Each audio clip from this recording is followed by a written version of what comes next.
Olá, empresários, e olá, colaboradores desse meu Brasilzão enorme! Hoje vamos abordar mais um conteúdo que é do interesse de todos vocês, todos mesmo, sem exceção.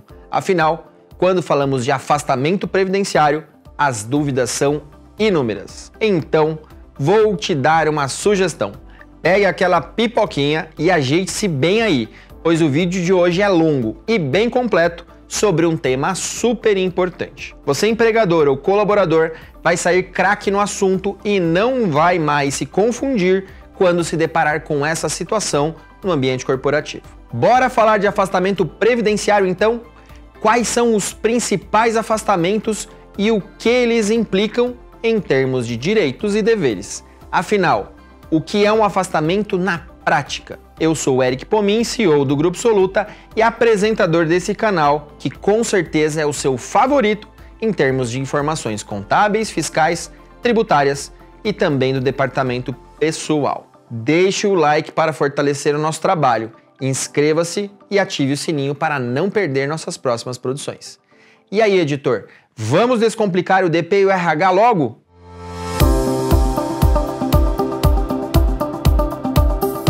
A relação de trabalho entre empresa e colaborador normalmente segue uma rotina pré-estabelecida. O colaborador realiza a prestação de seus serviços na empresa e a empresa, por sua vez, realiza a contrapartida, que é a remuneração para essa prestação de serviço por meio de um salário.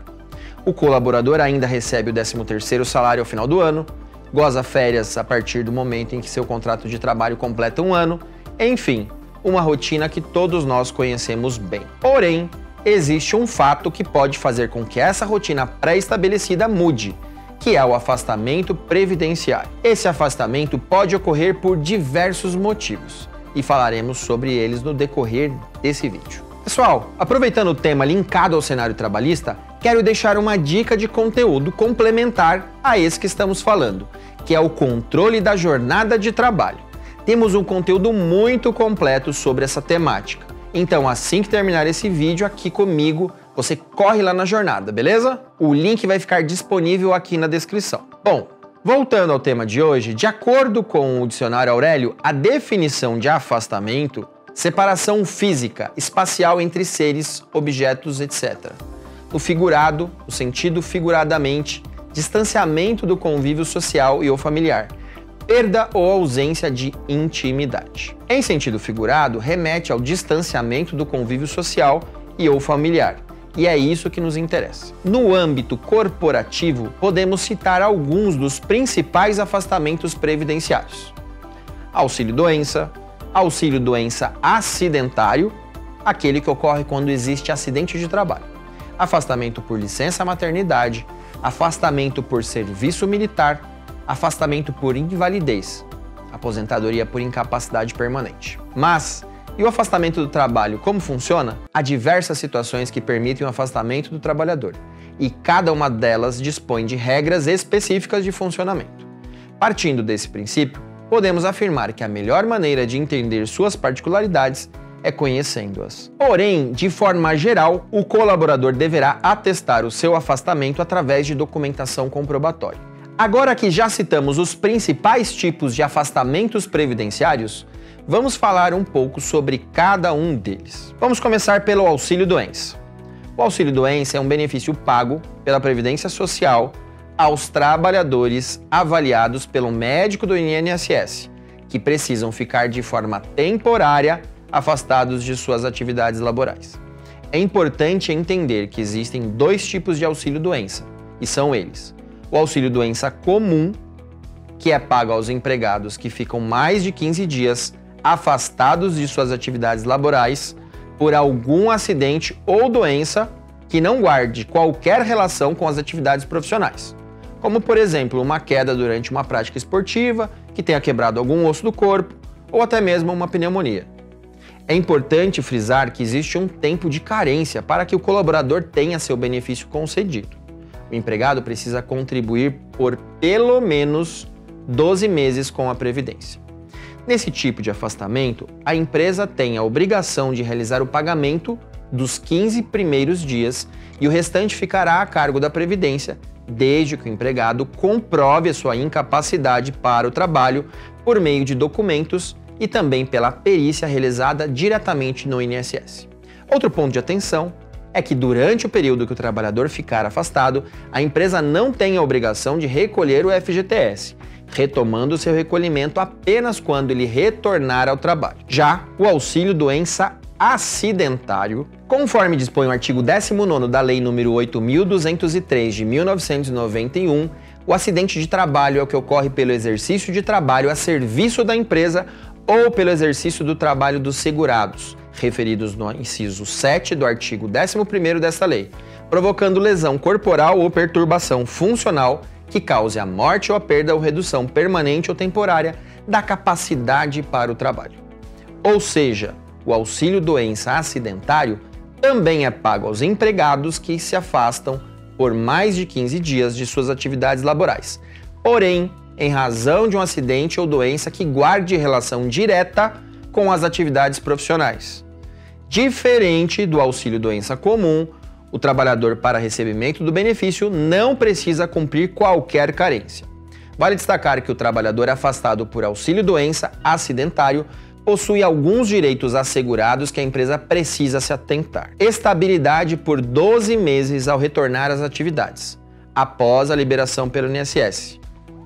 Manutenção do pagamento de FGTS pelo período do afastamento. Além de tais direitos, o empregado pode judicialmente pleitear a rescisão indireta do contrato de trabalho quando comprovado o nexo entre a incapacidade e o ambiente de trabalho e a culpa do empregador.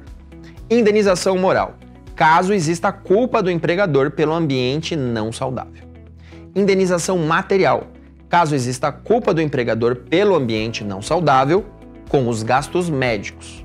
Também se equiparam ao acidente de trabalho as doenças profissionais e ou do trabalho, que são aquelas adquiridas ou agravadas pelas atividades profissionais exercidas.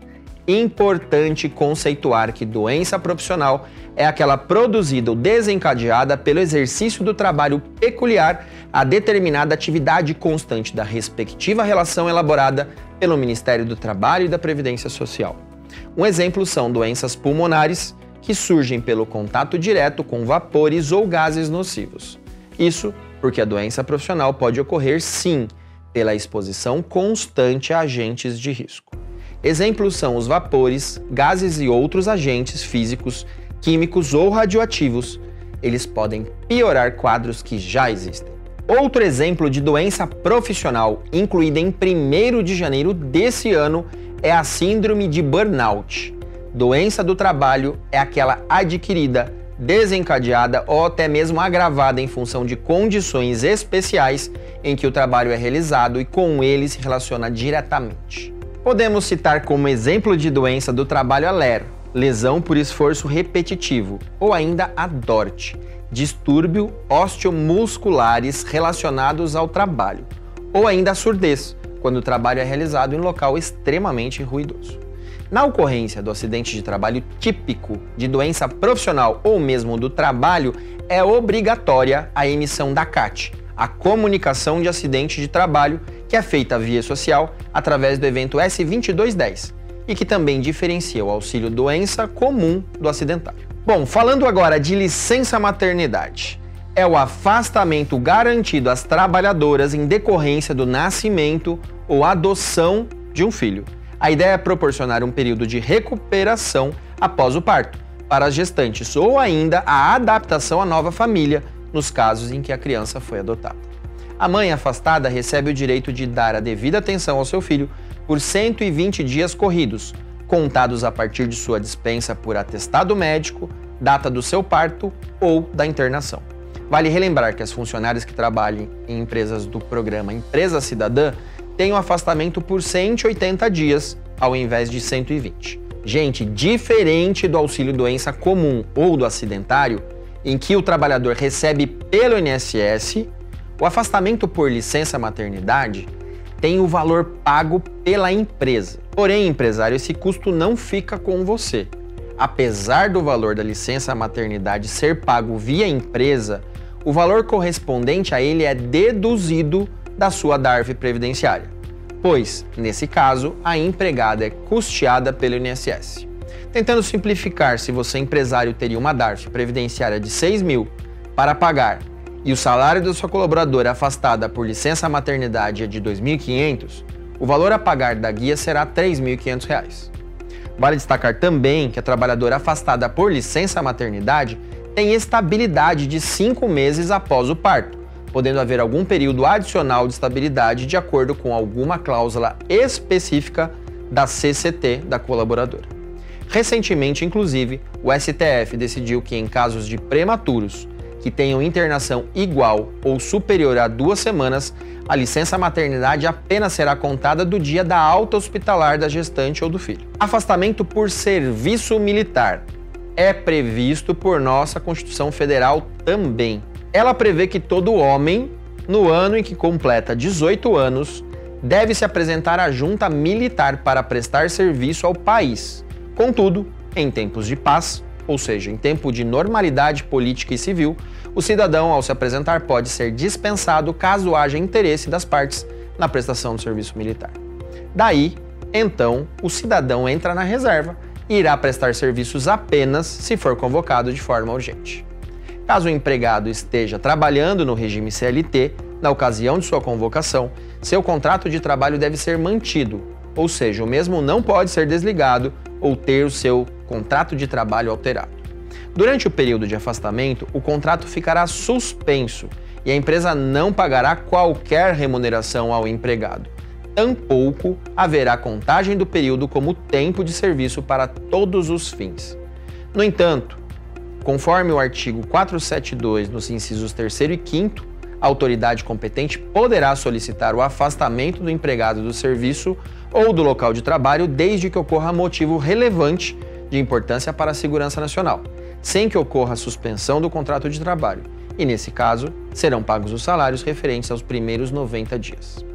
Assim, esse pagamento só será devido em caso de afastamento militar em caráter excepcional, em razão de motivo relevante de interesse para a segurança do país. Porém, as vantagens adquiridas, aumento de salário em razão de acordo coletivo, aumento de vale-refeição ou de alimentação, o empregado também terá seu direito quando do seu retorno. O empregado não terá direito aos avos de férias e também ao 13º durante o período de afastamento. O empregador, porém, irá recolher os 8% do fundo de garantia que o empregado tem direito durante o seu afastamento. Ao final de seu período de serviço militar, o empregado tem até 30 dias corridos para retornar ao seu emprego, caso assim deseje. Afastamento decorrente de aposentadoria por invalidez.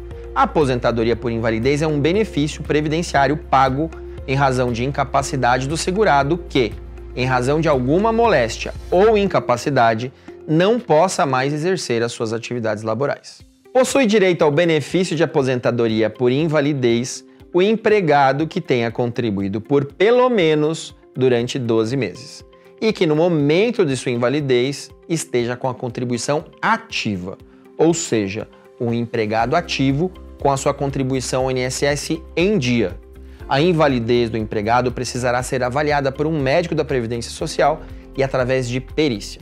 O contrato de trabalho do empregado que estiver sobre o regime CLT é suspenso para que a aposentadoria seja iniciada, e o mesmo ficará suspenso, salvo se a aposentadoria por invalidez for descontinuada, seja por retorno ao trabalho por vontade própria do empregado, por decisão do INSS, cessando a aposentadoria, face à recuperação da capacidade de trabalho ou ainda quando ele falecer. Vamos agora às principais perguntas que levantamos sobre esse tema. Tenho em minha empresa um colaborador que não consegue ter seu benefício concedido pelo INSS, mas também não tem autorização de seu médico particular nem do médico do trabalho para retornar para as suas atividades. Como proceder? Nessa situação temos o chamado limbo previdenciário. A empresa pode e deve recorrer, tanto administrativa como judicialmente, da decisão do INSS, conjuntamente com o empregado. Mas, sobretudo, deve continuar a pagar os salários, os quais poderão ser compensados futuramente caso a decisão seja revertida, sendo concedido o benefício de forma retroativa. Caso o colaborador tenha sofrido um acidente de trabalho e não precise ser afastado pelo INSS, eu devo abrir a CAT, Comunicação de Acidente de Trabalho? Sim, a abertura da CAT é obrigatória, mesmo não havendo afastamento. Meu colaborador estava em trajeto, deslocando-se da sua casa para a empresa, mas sofreu um acidente. Acidente de trajeto é considerado acidente de trabalho? O tema é muito polêmico e ainda não existe um entendimento pacificado.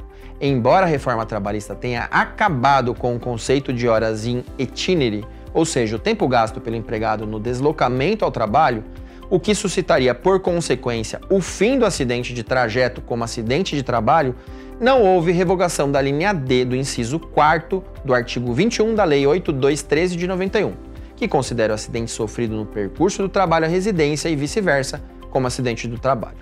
Assim, até que o tema seja pacificado pelos tribunais, recomenda-se que ainda seja considerado acidente de trabalho com a emissão do CAT, evitando inclusive multa administrativa. O colaborador em gozo de férias sofre um acidente que demande afastamento superior a 15 dias. Quando devo iniciar a contagem? As férias deverão ser interrompidas? Como devo proceder? O entendimento majoritário de nossos tribunais é que não há suspensão nem interrupção das férias. Caso o atestado apresentado no período de férias não ultrapasse o período de gozo das mesmas, não surtirá efeito algum, pois não haveria trabalho ou obrigatoriedade de comparecimento na empresa.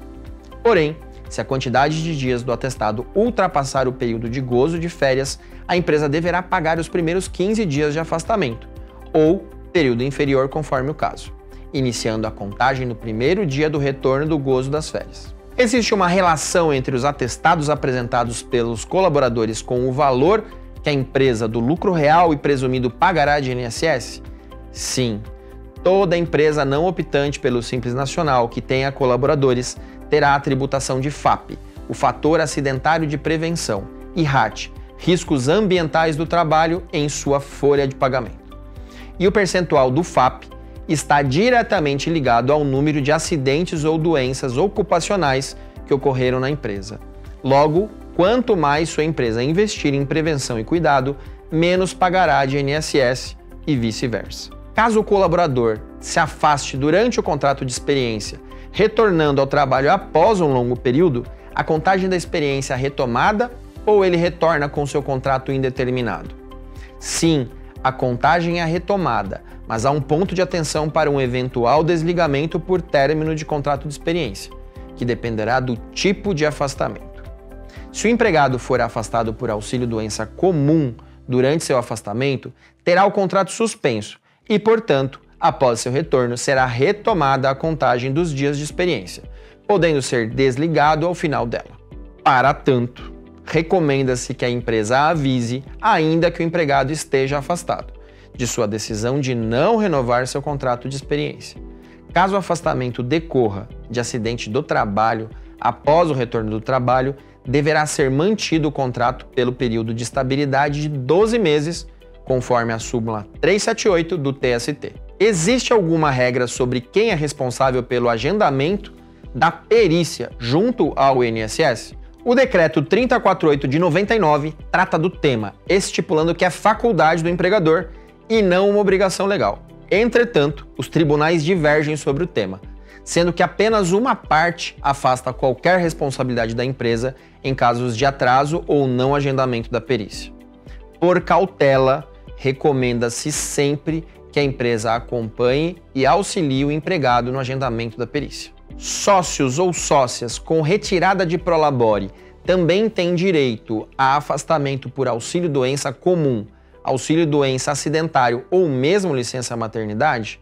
Sim, pois o sócio que recebe prolabore contribui também ao INSS e por isso terá os benefícios previdenciários como qualquer outro empregado, desde que preenchidos os requisitos legais. Caso o colaborador, com um período com férias vencidas e próximo a vencer o segundo período aquisitivo, venha a se afastar pela Previdência, ao retornar ao trabalho, será devido o pagamento de férias em dobro? Conforme os artigos 59, 60 e 63 da Lei 8.213 de 91 e o artigo 476 da CLT, o afastamento do empregado em razão da concessão de auxílio-doença implica na suspensão do contrato de trabalho, que deixa de ser executado e, assim, não produz seus efeitos principais. Por isso, a jurisprudência majoritária entende que a suspensão do contrato interfere também na contagem do prazo de concessão das férias, igualmente suspenso até o retorno do empregado às suas atividades. Ufa, quanta coisa, hein? São muitas questões que envolvem o afastamento previdenciário. E com certeza, entender esse combo de informações não é simples. Ficou com alguma dúvida? Escreva aqui pra gente. Nosso time altamente capacitado vai te responder em breve. Compartilhe esse conteúdo com sua rede de contatos para que todos tenham noção desse tema importantíssimo em relação ao trabalho. Deixe o like, inscreva-se e ative o sininho para não perder nossas próximas produções. Fechou? Aquele abraço e até a próxima!